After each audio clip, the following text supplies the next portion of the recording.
आप सबका यहां बहुत बहुत स्वागत, नमस्कार।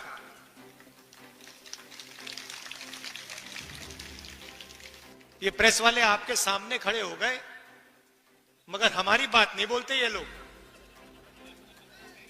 है ना? कहना पड़ता है कि हमारे मित्र हैं, मगर सचमुच में हमारे नहीं है, मोदी जी के मित्र हैं, अदानी अंबानी के मित्र हैं। क्योंकि जो जनता की बातें होती हैं तो लिखते नहीं है, दिखाते नहीं है। आपने कभी देखा है टीवी पे किसान की बात होए, मजदूर की बात होते हुए टीवी पे देखा आपने कभी? महंगाई के बारे में सुना? कभी नहीं। मगर अदानी अंबानी जी की शादी दिखाएंगे, डांस गाना होगा वहां पे, 10-15 करोड़ की घड़ी होगी, वो सब दिखाएंगे। मगर इनका काम सरकार पर दबाव डालने का होता है। इनका असली जो काम होता है, अगर सरकार कुछ गलत काम कर रही है तो ये रखवाले होते हैं। मगर आजकल ये काम नहीं कर रहे हैं अपना। तो सबसे पहले मैं आपका स्वागत करना चाहता हूं। आप यहां आए, हमारी बात सुनने आए, दिल से आपका धन्यवाद करना चाहता हूं। 1857 की जो क्रांति थी, उसमें राणा बेनी माधव जी का जो रोल था और बीरा पासी जी के जो रोल था, उसको आज हम याद करते हैं। उनकी मूर्ति का उद्घाटन किया। और अभी मैं कह रहा था, जिन्होंने मूर्ति बनाई कहां है? लखनऊ से आए हैं। मैंने कहा कि बहुत सुंदर मूर्ति आपने बनाई है, तो आपका भी हम रायबरेली आपका धन्यवाद करता है।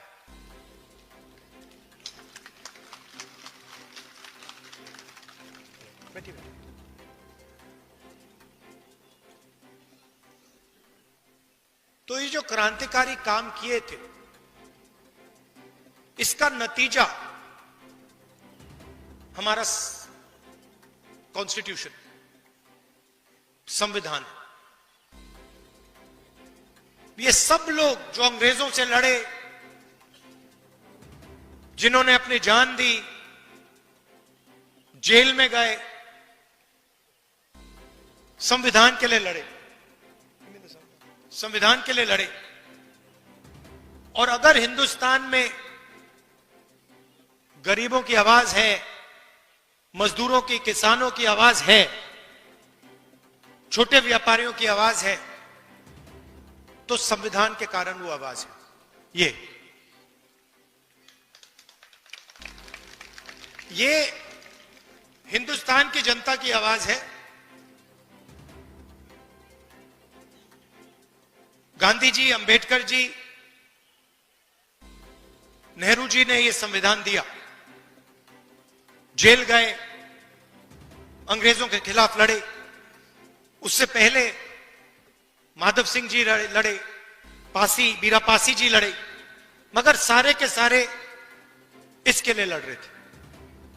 और आज जो लोग हमारी सरकार में बैठे हैं,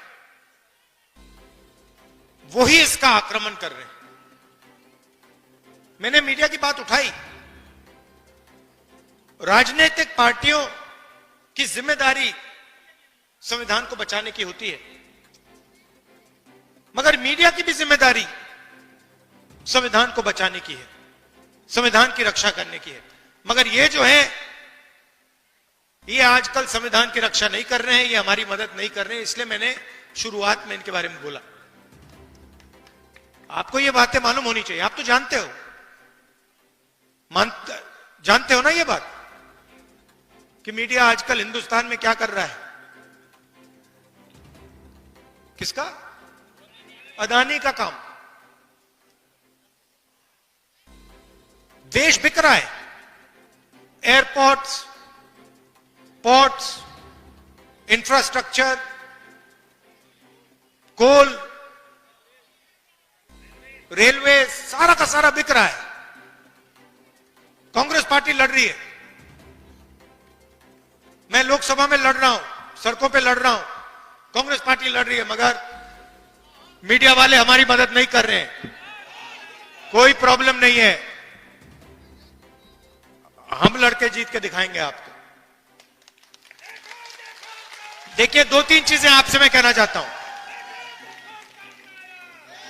दो तीन चीजें मैं आपसे कहना चाहता हूं। कन्याकुमारी से कश्मीर तक कांग्रेस का पार्टी के लाखों लोग चले गए।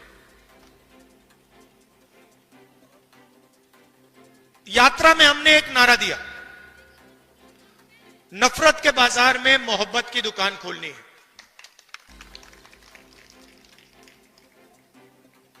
बटा हुआ देश, हिंसा में, नफरत में डूबा हुआ देश कभी प्रगति नहीं कर सकता है। किसी परिवार में लड़ाई हो जाती है, दो भाइयों के बीच में लड़ाई हो जाती है, परिवार नष्ट हो जाता है। आप सोचिए, अगर देश के बीच में लड़ाई हो जाए तो कैसे प्रगति हो सकती है।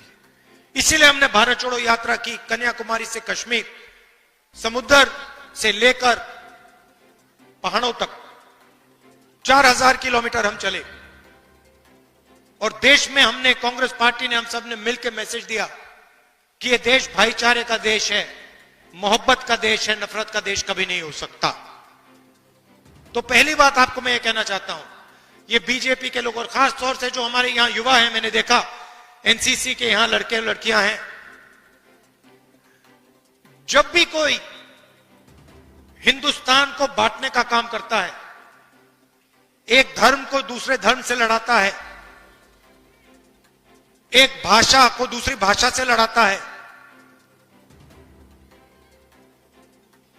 एक जात को दूसरी जात से लड़ाता है, आपको रोकना पड़ेगा।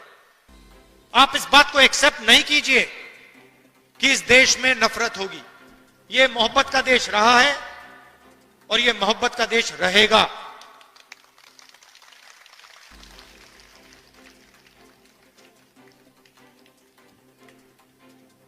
दूसरी बात, देश के सामने दो सबसे बड़े मुद्दे हैं। सबसे बड़ा मुद्दा बेरोजगारी। आज मैं युवाओं से बात कर रहा था, मैंने उनसे बोला, ऐसे टेंट में बात हो रही थी, मैंने उनसे पूछा, देखो, मैंने उनसे पूछा, देखिए आप लोग सब पढ़ाई कर रहे हो, आप डिग्री ले रहे हो, ठीक है, आपको डिग्री मिल गई, हाथ उठा के मुझे दिखाओ, आप में से कितने लोग सोचते हो कि आपको डिग्री के बाद रोजगार मिलेगा। 100 बच्चे थे, आपको मालूम है कितने युवाओं ने हाथ उठाया? एक ने। 100 में से एक लड़के ने हाथ उठाया, बाकी ने हाथ नहीं उठाया। 100 में से सिर्फ एक युवा सोचता है कि उसको रोजगार मिलेगा। और जब मैंने उससे पूछा तो उसने कहा, मैं कहीं ना कहीं रोजगार ढूंढ के निकालूंगा। मगर 99% युवाओं ने बात एक्सेप्ट की कि आज के उत्तर प्रदेश में, आज के हिंदुस्तान में उनको रोजगार नहीं मिलेगा। दूसरा मुद्दा महंगाई। 2 हिंदुस्तान बन रहे हैं, एक अरबपतियों का, 20-25 लोग हैं, अदानी, अंबानी, लाखों करोड़ रुपए, जो भी उनको चाहिए उनको मिल जाता है।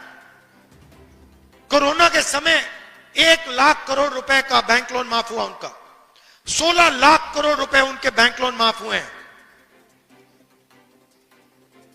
और दूसरा हिंदुस्तान, आपका हिंदुस्तान, हमारा हिंदुस्तान, मेहनत का हिंदुस्तान, मजदूरों का, किसानों का, बेरोजगार युवाओं का हिंदुस्तान। हमें ये दो हिंदुस्तान नहीं चाहिए, एक हिंदुस्तान होना चाहिए।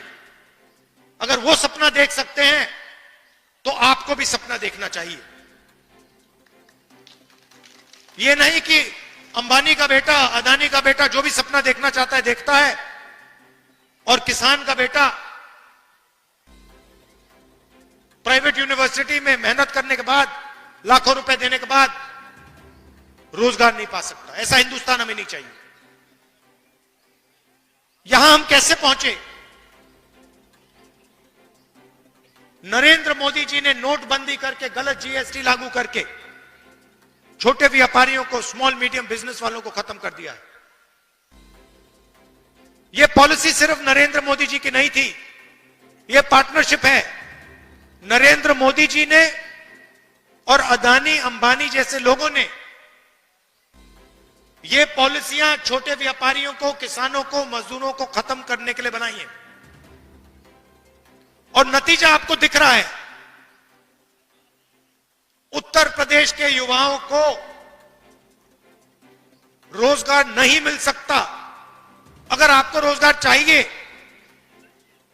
उत्तर प्रदेश में छोड़ दीजिए। हां, तेलंगाना में, कर्नाटक में मिल सकता है, वहां जाके आप मजदूरी कर सकते हैं, मगर उत्तर प्रदेश में आपकी सरकार आपको रोजगार नहीं दे सकती है। और यह सच्चाई है, इस बात को एक्सेप्ट करना ही पड़ेगा। तो यह लड़ाई है। एक तरफ कहते हैं 400 पार, 400 पार के बाद हम संविधान बदल देंगे। हमने कहा हम देखेंगे कैसे संविधान बदलोगे तुम लोग। चुनाव के बाद मोदी जी ने संविधान यहां लगा दिया था।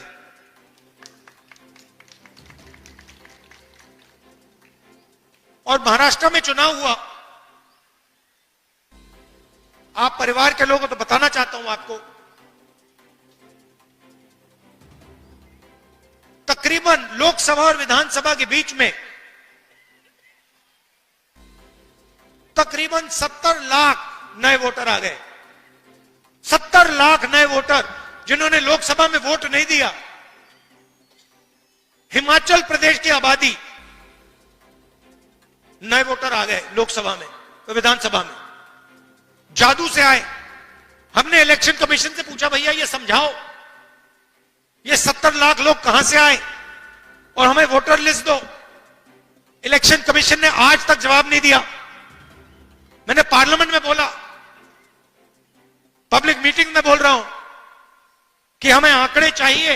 ये 70 लाख नए वोटर जो आए हैं, जिन्होंने लोकसभा में वोट नहीं दिया, विधानसभा में जादू से वोट मिल गया, हम चेक करना चाहते हैं ये लोग कौन है, हमें वोटर लिस्ट दीजिए। वोटर लिस्ट नहीं देनी। तो बात आप समझ गए हो हिंदुस्तान में आजकल हो क्या रहा है। ये राजनीति चल रही है, मगर हम किसी से डरते नहीं है। कांग्रेस पार्टी विचारधारा की पार्टी है और हमारे सब जो कार्यकर्ता हैं, आप लोग बब्बर शेर, आपके खून के अंदर हमारी विचारधारा है। आपके खून के अंदर हमारी विचारधारा है और आप इस विचारधारा को लेकर कांग्रेस पार्टी के लिए, संविधान के लिए और देश के लिए लड़ते हो, रोज लड़ते हो। इसके लिए मैं आपको दिल से धन्यवाद करना चाहता हूं। आपने लोकसभा के चुनाव में मेरा पूरा समर्थन किया, उसके लिए मैं आपको, रायबरेली की जनता को और आप सबको दिल से धन्यवाद करना चाहता हूं। और जो भी आपके मुद्दे हैं, जहां भी मेरी जरूरत हो, चाहे रायबरेली में, लोकसभा में, बाकी प्रदेशों में, मैं हाजिर हूं। जो भी आप मुझसे काम करवाना चाहते हो, आप बताओ, मैं करने को तैयार हूं। और आखिरी बात, रायबरेली एक ऐसी कंस्टिट्यूएंसी है शायद पूरे हिंदुस्तान में जिसके 2 सांसद हैं, एक मैं हूं और एक प्रियंका है। तो कभी कभी उसको भी यहां बुला लिया करो। वो मुझे वायनाड बुलाती है, मैं जाता हूं। रायबरेली के भी वो सांसद हैं, उसको भी यहां बुलाया करो आप। बिल्कुल।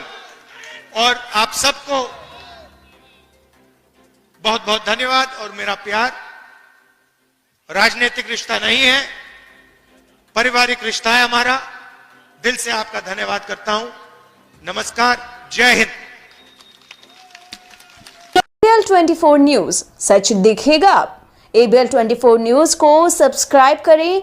ताजा खबरों के लिए बेल आइकन को दबाएं।